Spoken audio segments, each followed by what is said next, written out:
Hi, Emily here from the Myriad system, and I've got Luke, my fiance, with me here today because I would like to go through essentially my life with DID. So where do we start? I first noticed that I had another thought that it didn't feel like mine when I was about 50. I had done some talking about spirits and things with one of my close friends, and so I sort of thought spirits were out there, ghosts were out there, and I thought this must be a spirit talking to me through me. So I thought I was like clairvoyant or something, and I was with my ex at the time.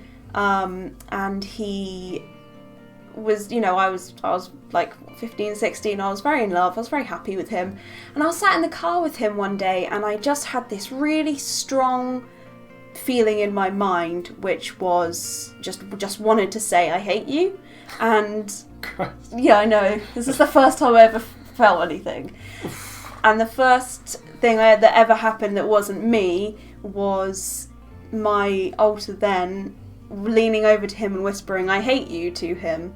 I talked to him about it then, and we talked about spirits, and he was like, whatever. He was a very chill, kind of blasé kind of person, and was just kind of like, whatever. So while I was with him, I also knew this guy. We were in school. Secondary school, high school, whatever you want to call it. Yeah, we briefly dated in secondary school, but obviously we were all very young and awkward, or more awkward. So yeah, there was that. But then I got back with my ex again. All young, confusing, romance, let's break up and get back together again. We were all fine. It's just like But while I was with my ex, part of me. This part that said that they hated him, who I at the time called Jane, because my name, that's my middle name, so I was like, oh god, because I didn't know how to name them back then. She didn't come up with anything out of her own, so we were like, okay, we'll just call her Jane. She was just quite dark, would you say? She was quite... dark, a little bit, I don't know, edgy, maybe, yeah. Is that right to say? And... To start with, she was quite sort of angry with me, quite sort of toxic. She encouraged me to self-harm. But I quickly realised, I thought, oh, this is a spirit, how can I best make her happy? And I was like, I think she's lonely. So I told this guy about her, and they started talking. And it was... at the time, really strange. It was different. It was a little bit weird, and I didn't know how to say. I had no experience with anything like it, but we just kind of got on with it. Tried to act as normal as possible. And did you feel at that point that she was an individual, or did you think it was just me? I've always been, my family and me was always raised kind of superstitiously, so I wasn't against the idea, but I didn't know if I fully believed it. That didn't stop me from putting, everything into it and trusting Emily to say, that she wouldn't be just making it up for the sake of it. So yeah, I just kind of went ahead and as if it was, as real as it felt. And I went back and forwards a lot. Literally up until very recently, and I've had my diagnosis, I've always been like, is this real? Am I making it up? Yeah. But it has always felt real. It's always felt like another person in my mind sharing my body. And it felt literally the same realness back then as it does now, if that's a word. So, yeah, they started talking. Yeah. And she and you kind of liked each other? Well, she was convinced that she really liked me, and as someone who was not that social, kind of introverted, it was like, really? You know, massive surprise. Nothing like that. It doesn't really go. And I still didn't exactly know, sadly, younger and not as known, I didn't know what that meant. Was that part of Emily? Was it just Jane? Was it both, neither, or... Anyway, as a young person, I just went ahead with it as if it was all, above board and normal. And that seemed to make her happy, made me happy. And we just talked a lot, mostly. I was at a distance for the majority of the time. I was in another town. Mm-hmm. And so being able to talk over long distances at all hours of the day and night, and it was nice. Yeah, and I think as the same thing now, when my alters are happy, I'm happier. And I was still really good friends with him as well. My partner then, my ex, was, like I said, very chill, very laid back, very sort of blasé. And I did tell him about it, and I did tell him they're talking a lot, they seem to be interested in each other, and he didn't really seem to mind. Sounds crazy, sounds really like, oh, I'm just making it up or whatever, but he really didn't seem to care that much. You can vouch for that, well, right? He was my friend for a while in school. He just didn't occur to him that, like, he didn't care. He knew it as some sort of casual, for him, the relationship was obviously very casual, I think. And for yourself, it wasn't as... Yeah. So I have always felt that I can love more than one person. Later to find out polyamory is a thing. And as me and Jane both started developing feelings for you, I was still with my partner back then, and he, again, just didn't really seem to mind. He was very casual about it, like you just said. But it was always serious for me with that. I've always, like, when I love somebody, I love them, you know. Anyway, so that happened. You know, I split up with him, and then I... How long after was it that I got with you? A while. It was about 2 months? A number of months. I think it was about 2 months, because I knew that I had feelings for you. You knew you had feelings for me, but... We were very distant. I did also still, really miss my, ex. Like, I was very much in love with him, and I didn't want to just jump into another relationship while I was still sort of longing for him, after the breakup. So we waited for like 2 months or whatever, but then we were like... Nah, let's be happy. And I mean, it was easier to wait because we were at such a distance. It was like, well, shit, we got to wait anyway. So, yeah. Yeah, and then after we got together, then there was a lot. Then there was more distance. More distance. Because we went to different universities, and that sort of was not great for me mentally. I was on my own a lot. And I then started developing more what I thought back then was spirits. I started feeling more and more people in my mind wanted to talk and interact. So I would let them talk to Luke through Skype or Skype at the time, video calls, whatever. And... It was a bit up and down. I don't think you really fully knew what was going on. Nope. You just kind of went with it. Yep. And that was fun. I was happy to do that. It's not a problem. It didn't cause any issues until a little later on down the line when university got harder and more intense, and I had less time and I needed more sleep. And there was multiple people for sort of. They weren't all in a relationship with him, but they wanted attention because he was the only person that knew they existed. The only one they were speaking to. They all wanted to talk to him. So any chance we got, we would bombard you, and it would be me and I think it was about maybe three alters, something like that. They would all chat and talk to him, and a lot of them were quite depressed. There was sad people, angry people. overly optimistic, happy people. Yeah, it was a big mix. It was You know, because I was to mentally, generalise, but I was 'cause I don't like mentally to all generalise. over the place. So Yeah. they were mentally all over the place. So then you said, look, you so need. awful. No, you had to look after yourself. He said, I don't know if I can keep talking to all of these different people because I need to focus on my own mental health. I'm struggling at uni. Correct me if I'm wrong with this, but you needed to take care of yourself. You know, some of them, like you say, were quite negative. Yeah. Some of them were quite sort of demanding or whatever. And you needed to look after yourself and put yourself first. And I wanted that too. It wasn't, it was a mutual decision that we would not let them speak anymore. I also thought I was becoming more and more skeptical of ghosts and things. I was like, this can't be real. You know, ghosts can't be real. This is silly. I'm just doing it for attention. I'm doing it to keep Luke or something. So we said, okay, we'll talk, but what I thought then was spirits won't. Yeah. For a year.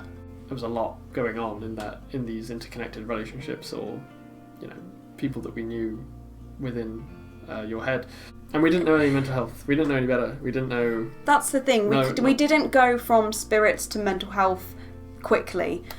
So in that gap, it was if it's not spirits, it must just be me making it up for attention. So that's where that negativity came from. But unfortunately for me, pushing them away and not letting them talk, they did go quieter. Most of them just didn't really front that often. My mental health really deteriorated. I started to get my depression got a lot worse, and I was really, really struggling.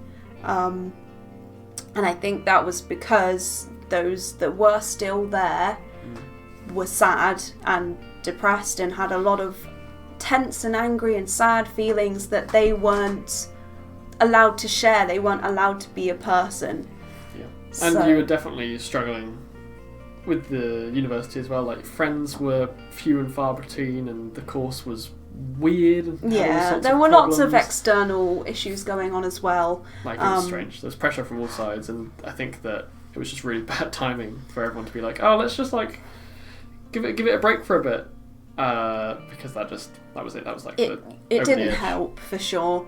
There were a lot of other things going on, but it didn't help that there was some people in here that weren't allowed to talk, and as I was able to suppress them quite a lot, which I don't know if all people with DID do. This is all just my experience.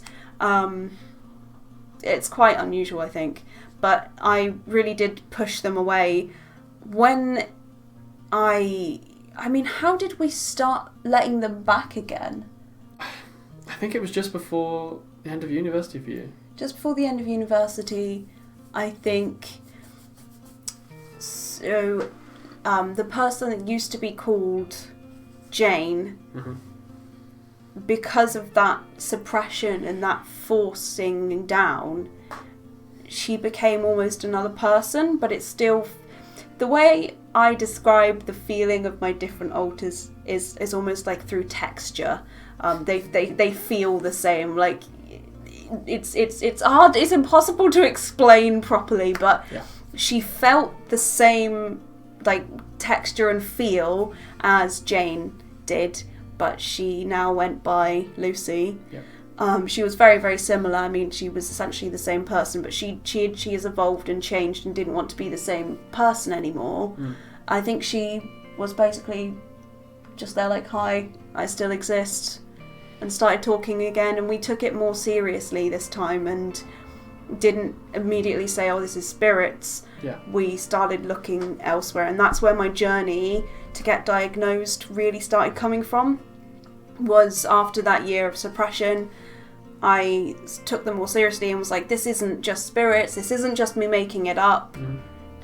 They really are real, and I need to start looking at where that's coming from, I think. Since that time, slowly over time others started coming forwards and showing themselves. And They essentially, it feels to me like a lot of the spirits that I used to let talk with Luke came back slowly over time, but with different names, and tried to be different. They felt the same but different. It's very odd, but they felt like it's very, very similar, but also like very new. They'd had So helpful, I know. they'd had a lot of quiet time as well. Like they'd had a lot of time out, and maybe, I mean, who knows?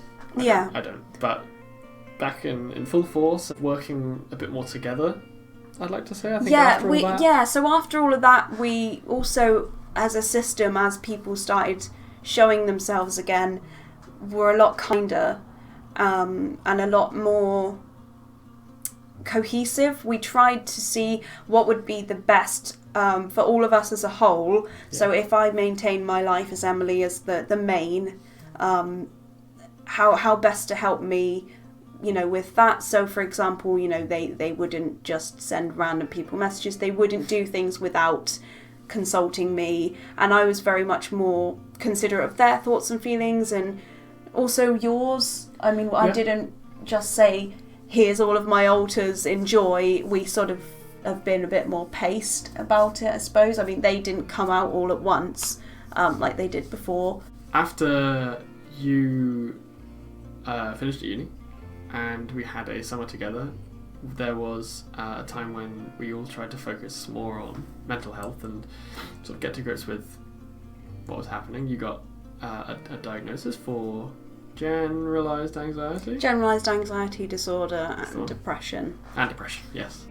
And I think that sort of solidified the trust in the medical system, or trust in, can we find out with the help of professionals and resources what is going on. I think that's definitely So that sort of feeling held on. My last year of uni went really, really poorly for me mentally. And unfortunately I didn't complete uni. But after that, I was able to move in with you, which obviously picked me up and made me feel a lot happier. And I was set on finding out what was going on with my head. I had another friend who I was able to share them with, so it wasn't all on you. And they felt a bit more comfortable talking to that person, and forming different friendships and things with them and with you, and getting more comfortable as a system. I then went to the doctors, went to the GP and was like, hey, I've looked online and genuinely done a lot of research, didn't just come up with this overnight, and I have an experience of multiple personalities. Is there any way I can get tested or get referred to speak to somebody about dissociative identity disorder? Because I'd done my research and that's what I had found. I matched up with a lot of the things that I was finding, and I really did want to get a diagnosis so that I could, one, work on myself and just have a closure, so I knew that I wasn't just making it up, which I kept coming back to blaming myself for. So I went to my GP and I told him that, and he asked me to briefly describe each of my altars. I did that, but when you describe a person in 2 words, 3 words, you're boiling that person down to their characteristics. So I boiled them down as you do when you're describing a person in very few words, and it doesn't convey somebody as a whole. It doesn't show somebody to be a full person, a personality, individual, when you boil them down to 1 or 2 words. So the doctor then turned to me and said, it feels like a game, it feels kind of like play to you. And, you know, we all have experiences where with our family we act one way and with our friends we act another way, and you can almost describe yourself as different people when you're with different, you know, social groups. And that really hit hard because I was like, that is not what these individuals are. Emily, I can be one way with my family and one way with my friends. And you are. You know, and one way, you know, on the internet. That's me as an individual. They are also individuals who can act in different ways depending on who they're around. So he did not understand that, and it, you know, hearing a professional, somebody that I trusted, say those things to me hit really hard, and I thought, oh, maybe I am making it up, maybe I am, and it's all this, and it sent me off spiraling a little bit, and that day was a very bad day. Yeah. Bad week, bad month. He did refer me to speak to somebody else, but by that point I was already so anxious and thought that people wouldn't believe me that I did not end up going because I was just so anxious about it. And we were all just like, they won't believe us. I know some of us were more worried than others, and we ended up not going. We then come to now I have a diagnosis. Hooray! Now I can, you know, stop telling myself that I'm making it up or that it's not real or any of these things, and it actually has made us all feel a lot more comfortable, a lot happier, now that, you know, I'm able to, I mean, I've told my first family member, big steps, and it means a real lot to me. I'm not expecting people to suddenly, you know, be okay with every one of my alters and want to speak to all of them, but just knowing that I have them is a big positive for me. Yeah, it's dissociative identity disorder. For a while, when I was doing more research and looking up, I thought perhaps it was otherwise specified dissociative disorder, which is essentially DID, but without one of the main characteristics, because I didn't realise I had amnesia and I don't remember any trauma, whether that's big or small, whatever it is, I don't know of any trauma. So I thought, oh, it can't be DID, but I do have the diagnosis of DID from a woman from the Pottergate Centre. I think what's really interesting is that he's sort of been there the whole time, from when I was like 15 all the way till like I'm 26 weird. Now. That is weird, yeah. Yeah, You're so right. from the beginning of me experiencing, you know, my alters, he's been there the whole time, the whole journey. That's why I needed you here. They've always wanted to be an individual person, and so to be an individual person, they've always wanted friends or, you know, just any kind of relationship with the outside world, because they don't want to be just in here. They've always wanted to be, you know, able to form relationships with people, because that to them is a big part of life and living and experiencing, is, you know, struggling with your best friends, you know, and talking to family, or all of these things. They've always wanted to be known as a separate individual to Emily, like to me.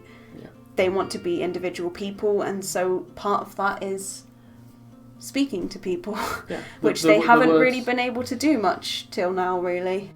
It's always been very interesting. I've learned a lot personally that, I mean, you know, and then since then, I mean, I work in care. It's not really that important, except from I now know a lot more about all sorts of things that can affect people.